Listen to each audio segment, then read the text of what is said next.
بسم اللہ الرحمن الرحیم۔ کیا 12 ربیع الاول شریف حضور علیہ الصلوۃ والتسلیم کا یوم وصال ہے؟ کیا حضور علیہ الصلوۃ والتسلیم 12 ربیع الاول کو دنیا سے تشریف لے گئے؟ جیسے ہی ربیع الاول کا مہینہ آتا ہے، دنیا عالم کے اندر مسلمانوں کا جوش و جذبہ کئی گنا بڑھ جاتا ہے، اور پوری دنیا کے اندر 12 ربیع الاول کے دن حضور علیہ الصلوۃ والتسلیم کی ولادت باسعادت کے حوالہ سے مذہبی جوش و خروش کے ساتھ خوشیاں منائی جاتی ہیں، جلوس نکالے جاتے ہیں اور محبت اور عقیدت کا اظہار کیا جاتا ہے۔ وہیں پر کچھ لوگ ایسے بھی ہیں جو یہ کہتے نظر آتے ہیں کہ 12 ربیع الاول کو تو حضور علیہ السلام کا یوم وصال ہے، آپ نے دنیا سے پردہ فرمایا، تو تم 12 ربیع الاول کو کیوں خوشی مناتے ہو؟ میں اسی موضوع کے ساتھ آپ کی خدمت میں حاضر ہوا ہوں کہ اس بات میں کتنی صداقت ہے کہ حضور علیہ الصلوۃ والتسلیم کا یوم وصال 12 ربیع الاول ہے۔ آیا کہ قرآن و حدیث اس حوالہ سے کیا کہتا ہے اور اسلامی تاریخ اس حوالہ سے کیا کہتی ہے؟ تو اس حوالہ سے آپ کی خدمت میں 2 احادیث پیش کروں گا، اور اس سے استدلال کر کے ہم اس نتیجہ پر پہنچیں گے کہ کیا واقعی میں حضور علیہ الصلوۃ والتسلیم 12 ربیع الاول شریف کو اس دنیا سے تشریف لے گئے۔ اور یہ بات ذہن میں رہے کہ بہت سے علماء ایسے ہیں جو یہ کہتے ہیں کہ حضور علیہ الصلوۃ والتسلیم کا یوم وصال 12 ربیع الاول ہی ہے، لیکن ہم صحیح بخاری کی روشنی کے اندر حضور علیہ الصلوۃ والتسلیم کا صحیح جو یوم وصال ہے اس کو معلوم کرنے کی کوشش کریں گے۔ یہ تھوڑا سا ٹیکنیکل مسئلہ ہے، لیکن انشاءاللہ تعالیٰ آپ کے سامنے چارٹ کی صورت کے اندر تمام معاملات کو واضح کیا جائے گا۔ سب سے پہلے بخاری شریف کی حدیث ہے، حدیث نمبر 45، جس کا میں مفہوم آپ کو پیش کر رہا ہوں۔ حضرت عمر فاروق رضی اللہ تعالیٰ عنہ کے پاس ایک یہودی آیا اور کہنے لگا کہ اے امیر المومنین، آپ پر ایک ایسی آیت قرآن میں نازل کی گئی ہے، اگر وہ آیت ہم پر نازل ہوتی تو اس دن ہم عید مناتے۔ تو حضرت عمر فاروق نے فرمایا کہ وہ کون سی آیت ہے؟ تو اس یہودی نے کہا کہ کیا وہ آیت آپ نہیں پڑھتے؟ الیوم اکملت لکم دینکم واتممت علیکم نعمتی وردیت لکم الاسلام دینا۔ تو حضرت عمر فاروق رضی اللہ تعالی عنہ نے فرمایا کہ ہاں، ہمیں اچھے طریقے سے معلوم ہے کہ یہ آیت کس دن نازل ہوئی تھی۔ آپ نے فرمایا کہ یہ آیت 9 ذی الحج کو یوم عرفہ کے دن حضور علیہ الصلوۃ والتسلیم پر نازل ہوئی تھی۔ اس دن آپ نے خطبہ حجۃ الوداع بھی ارشاد فرمایا تھا، اور وہ دن جمعہ کا دن تھا۔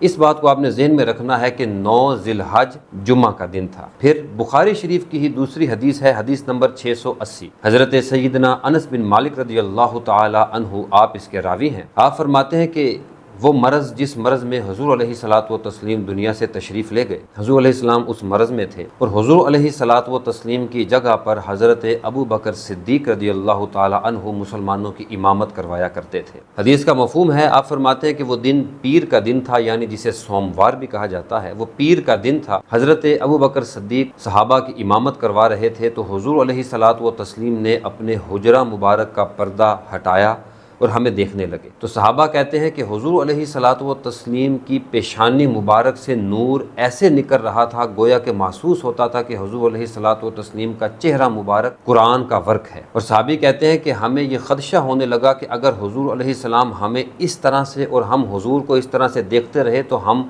اپنی نماز سے غافل ہو جائیں گے اور حضور کو ہی دیکھتے رہ جائیں گے۔ اور جب اس بات کا ادراک حضرت ابو بکر صدیق کو ہوا تو آپ نے پیچھے ہٹنا چاہا کہ شاید حضور علیہ الصلوۃ والتسلیم نماز پڑھانے کا ارادہ رکھتے ہیں۔ تو حضور علیہ السلام نے ہاتھ کے اشارے سے حضرت ابو بکر صدیق کو روک دیا اور آپ نے پردے کو گرا دیا۔ حضرت انس بن مالک فرماتے ہیں کہ وہ دن پیر کا دن تھا، اور اسی دن حضور علیہ الصلوۃ والتسلیم دنیا سے پردہ فرما گئے۔ اب 2 باتیں متعین ہو گئیں۔ پہلی بات یہ ہے کہ جس دن حضور علیہ الصلوۃ والتسلیم نے خطبہ حجۃ الوداع ارشاد فرمایا وہ 9 ذی الحج جمعہ کا دن تھا، اور دوسری بات یہ متعین ہو گئی کہ جس دن حضور علیہ الصلوۃ والتسلیم نے دنیا سے پردہ فرمایا وہ پیر کا دن تھا۔ یہ 2 باتیں ذہن میں رکھنے کے بعد ایک تیسری بات جو آپ نے ذہن نشین رکھنی ہے کہ کوئی بھی اسلامی مہینہ ہو، اس کی 2 ہی صورتیں ہوتی ہیں، یا تو وہ اسلامی مہینہ 29 دنوں کا ہوتا ہے، یا پھر وہ اسلامی مہینہ 30 دنوں کا ہوتا ہے۔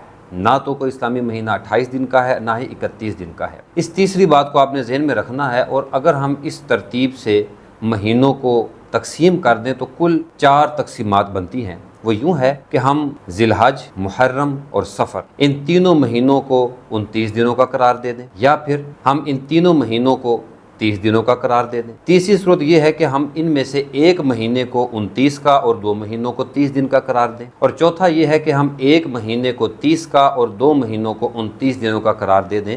اس کے علاوہ کوئی پانچویں صورت نہیں بنتی۔ اب ہم اسی ترتیب سے چارٹ کے اوپر علیحدہ علیحدہ آپ کو یہ بیان کرنے کی کوشش کرتے ہیں کہ ذو الحج سے ربیع الاول تک پیر کس دن میں آتا ہے، کیونکہ یہ تو حتمی ہے کہ حضور علیہ الصلوۃ والتسلیم کا یوم وصال پیر کا دن ہے۔ بڑی آسان سی ترتیب ہے، باری باری آپ کے سامنے چارٹ آتا چلا جائے گا اور آپ دیکھتے چلے جائیں گے کہ پیر کا دن ربیع الاول میں کس تاریخ کو بن رہا ہے، اور پھر ہمارے لیے فیصلہ کرنا آسان ہو جائے گا آیا کہ 12 ربیع الاول کو پیر کا دن بن رہا ہے یا نہیں۔ اگر تو بن رہا ہے تو پھر یقیناً حضور علیہ السلام کا یوم وصال پیر کا دن 12 ربیع الاول ہو سکتا ہے، اور اگر پیر کا دن 12 ربیع الاول شریف کو چاروں صورتوں کے اندر نہیں بن رہا تو پھر ہم یہ ثابت ہو جائے گا کہ حضور علیہ الصلوۃ والتسلیم کا یوم وصال 12 ربیع الاول نہیں ہے، کوئی اور دن تو ربیع الاول کا ہو سکتا ہے۔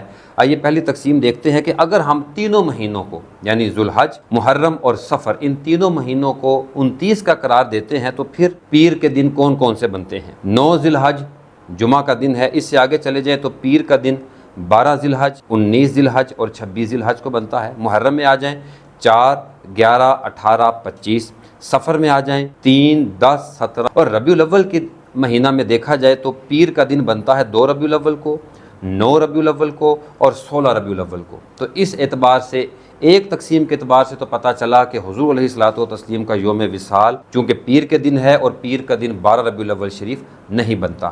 اب ہم دوسری تقسیم دیکھ لیتے ہیں کہ آپ تینوں مہینوں کو 30 دن کا قرار دے دیں، یعنی 30 دن ہی ذی الحج کے، 30 دن محرم کے، 30 دن صفر کے۔ 9 ذی الحج کو جمعہ کا دن بن رہا، پھر آگے پیر کے دنوں کی ترتیب کیا ہے؟ وہ 12 کو، 19 کو، 26 کو، یہ تینوں پیر ہیں۔ محرم کے اندر 3 کو، 10 کو، 17 کو، 24 کو، یہ پیر ہیں۔ پھر صفر کے مہینہ میں 1، 8، 15، 22 اور 29 یہ پیر بن رہے، اور پھر ربیع الاول کے اندر دیکھا جائے تو 6 ربیع الاول کو پیر بن رہا ہے، 13 ربیع الاول کو پیر بن رہا ہے، اور آگے 20 ربیع الاول کو پیر بن رہا ہے۔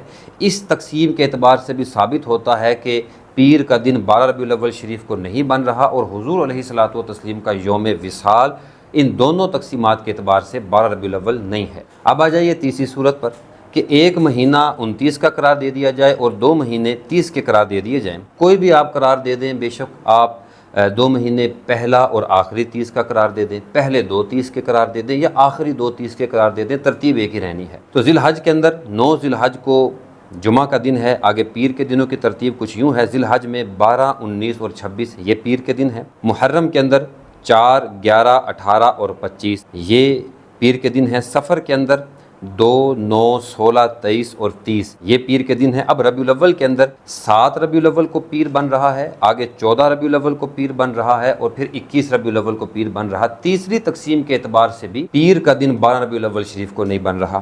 اب دیکھ لیتے ہیں ہم چوتھی تقسیم کو کہ ایک مہینہ 30 کا قرار دے دیں اور 2 ماہ جو ہیں وہ 29 کے قرار دے دیں۔ تو ذی الحج 9 ذی الحج جمعہ کا دن ہے، آگے پیر کی تقسیم دیکھ لیں۔ 12، 19 اور 26 ذی الحج میں پیر آتے ہیں۔ محرم الحرام میں 3، 10، 17 اور 24 یہ پیر کے ایام ہیں۔ صفر کے اندر 2، 9، 16 اور 23 یہ پیر کے ایام ہیں، اور ربیع الاول شریف کے اندر 1، 8 اور 15 یہ پیر کے ایام بنتے ہیں۔ آپ کے سامنے چاروں تقسیمات بیان کی ہیں، اور کسی ایک تقسیم کے مطابق بھی پیر کا دن 12 ربیع الاول شریف نہیں بنتا۔ اس وجہ سے اگر کوئی شخص آپ کو یہ کہے کہ 12 ربیع الاول تو حضور کا یوم وصال ہے، اس کو یہ کلپ دکھا دیا جائے، اپنے دوستوں میں شیئر کر دیا جائے، کیونکہ یہ بالکل ہمارے مسلمانوں کی خوشی کے اندر، یوں کہیں کہ رنگ کے اندر بھنگ ڈالنے کے مترادف ہے۔ تو آپ بالکل بھی اس بات کو خاطر میں نہ لائیے۔ 12 ربیع الاول شریف حضور علیہ الصلوۃ والتسلیم کا یوم ولادت تو ہے، لیکن کسی بھی صورت میں یوم وصال نہیں ہے۔ تو آپ بھرپور انداز کے اندر مذہبی جوش و خروش کے ساتھ، مذہبی عقیدت کے ساتھ، عشق و مستی کے ساتھ حضور علیہ الصلوۃ والتسلیم کا یوم ولادت منائیے، اور اس طرح کی کسی بات کو خاطر میں نہ لائیے۔ وصلی اللہ تعالی علی حبیبہ محمد وبارک وسلم وصلی علیہ۔